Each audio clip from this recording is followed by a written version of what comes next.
Bom, hoje nós estamos antecipando a data do dia 8 de abril, que se comemora o Dia Mundial de Combate ao Câncer. E eu quero falar com a Natália sobre uma questão das amigas, que as amigas se uniram e foram com ela para o salão, não foi? Foi. Quando você tinha que cortar o cabelo para poder, passando as sessões de quimioterapia, não é isso? E como é que foi esse momento? Elas cortaram, rasparam também? Não, elas cortaram, aí é um pouco radical, é muito amiga isso. Não, brincadeiras à parte. Eu tinha acabado de fazer a primeira semana da quimioterapia e sabia que a queda é inevitável. Então a gente foi e programou, fez tudo certinho, sábado vamos no salão e tal. E elas, achei que iam duas, no máximo, foram às 8 lá no salão comigo. E foi aquilo assim, Carolina Dickmann, né? Eu cortando o cabelo, chorando e tal, e fiquei muito mal mesmo. Mas te confortou? Mas assim, eu levantei da cadeira, uma virou, quem é a próxima? Aí, meu Deus, aí foi uma sentando e cortou todas nós, a gente tinha cabelo muito grande e tal.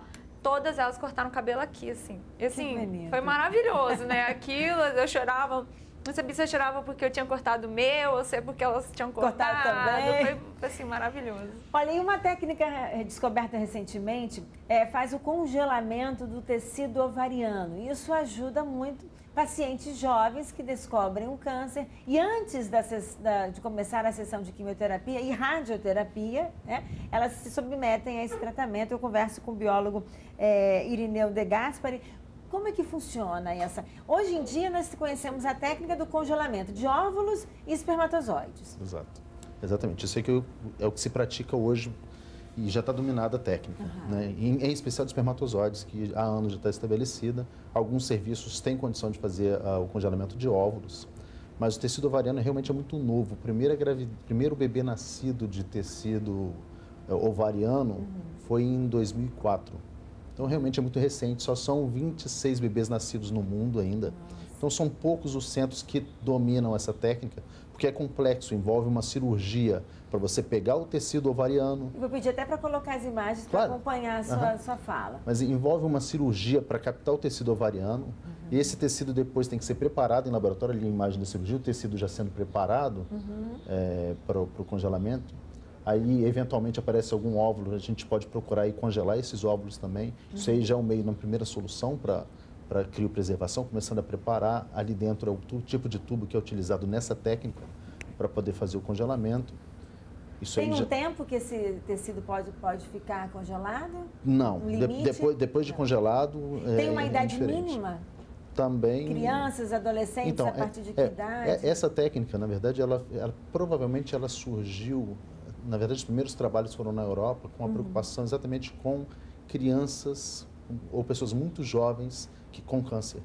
E a tentativa de preservação da fertilidade dessas pessoas, porque na Europa a população, na verdade, ela está diminuindo, né? Os casais têm menos filhos, então eles têm muita preocupação com relação à preservação dos europeus, né? Então, por isso estão buscando estudos, eles estão para tentar preservar a fertilidade do pessoal. Então, mas voltando aqui, aí você tem a cirurgia que você pega o tecido, leva para o laboratório, faz todo o processo de congelamento, que é complexo, envolve alguns equipamentos, alguma estrutura laboratorial especial. E depois você tem uma segunda cirurgia que vai exigir muita habilidade do cirurgião para reimplantar esse tecido no local. Então, realmente é longo o processo para poder fazer isso, né? E essa transferência vai ser feita só depois que o oncologista autoriza, diz, não, minha paciente está ok, pode colocar o tecido de volta. Bom, e também tem que ter esse start do oncologista, claro. Diagnosticado o câncer.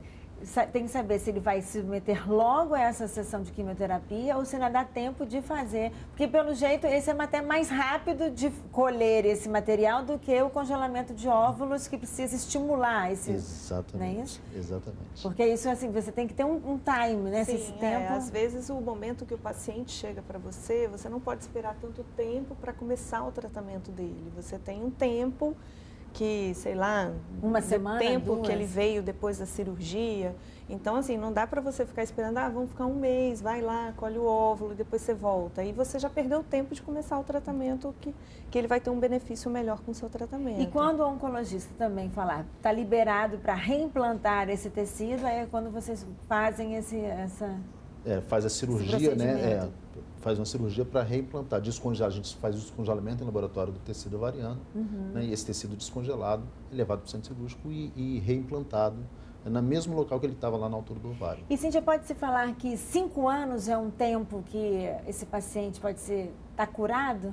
Depende, assim. Na verdade, assim, se ele não tem a doença, ele está curado.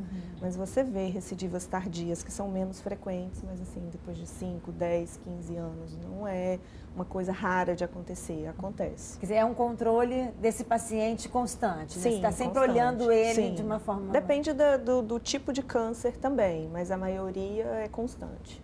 Bom, eu vou para um rápido intervalo, volto já, continuamos falando aqui, mas eu vou aprender a fazer o sanduíche de salmão. Salmão é bom, né? Faz bem, não faz? Me ajuda na alimentação. Sim. Eu volto já, não sai daí não.